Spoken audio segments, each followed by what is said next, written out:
Before I begin, I'd like for us all to take a collective moment of silence to honor the first responders, healthcare workers, and patients who lost their lives to COVID-19, and for the victims of human rights and civil rights violations all around the world.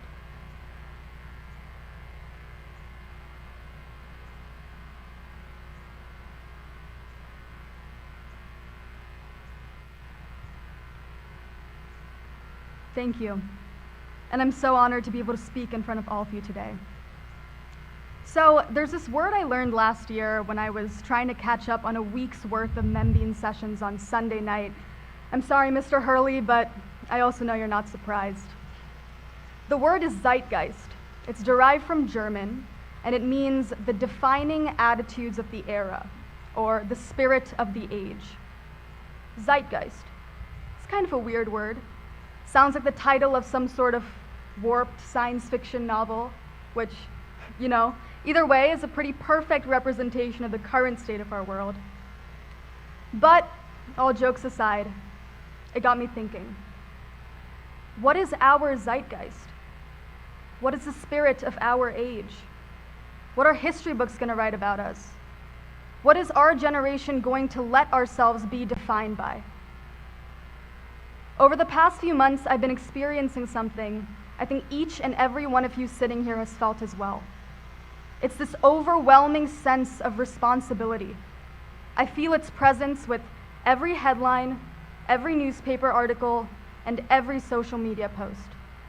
It's a call to action, a voice in our heads that demands our attention to the injustices going on in this world, and to the issues that our society has rendered invisible because we refuse to open our eyes.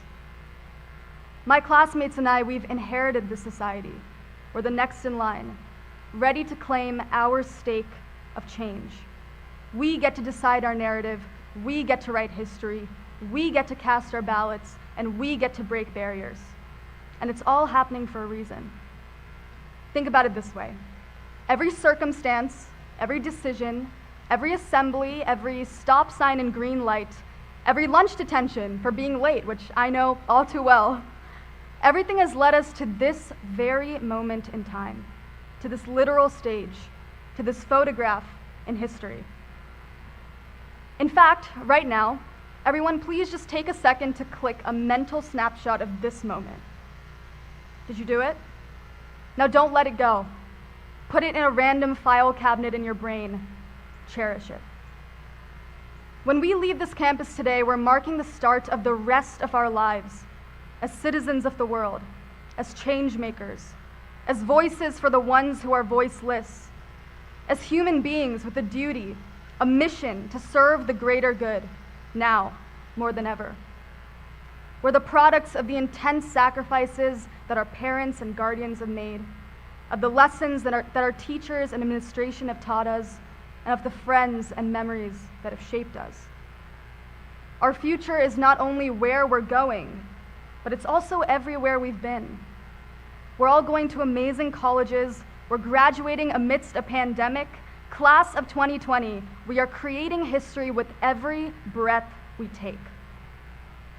The actions we make today will inevitably influence the world we live in tomorrow. It is not enough to be internally hoping for change.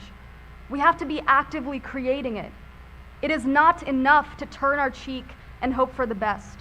We have to face it head on. We cannot be spectators or bystanders. We cannot stand behind the curtain, live in the shadows. We cannot stay idle. We have to speak up, influence policy, call out prejudice, have those hard conversations with friends and family, and also remember that hearing other voices doesn't make ours any less important.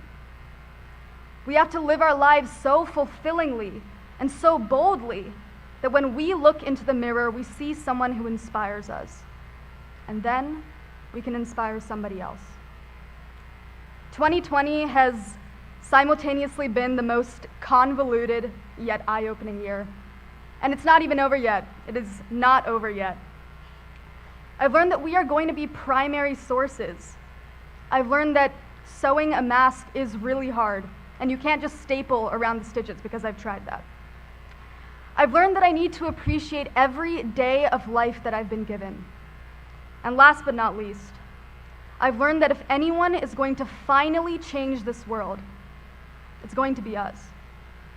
So let's do it. Let's do it to eradicate injustice and prejudice. Let's change the world so that kids never get told that they can't achieve something because of the color of their skin or their circumstances or their family income. Let's do it for our parents and our children and grandchildren. Let's change the world so that every generation that comes after us will see the path that we have paved. I know we're ready. To my classmates, thank you for an incredible 4 years. Thank you for inspiring me. Thank you for teaching me about myself. I want to tell each and every one of you how wildly powerful you are, and that everything you need to succeed is already within you. Our zeitgeist is you. So I guess that means that the spirit of our age is in pretty good hands. Here's to the future. Congratulations to the class of 2020. It has been an honor. Thank you.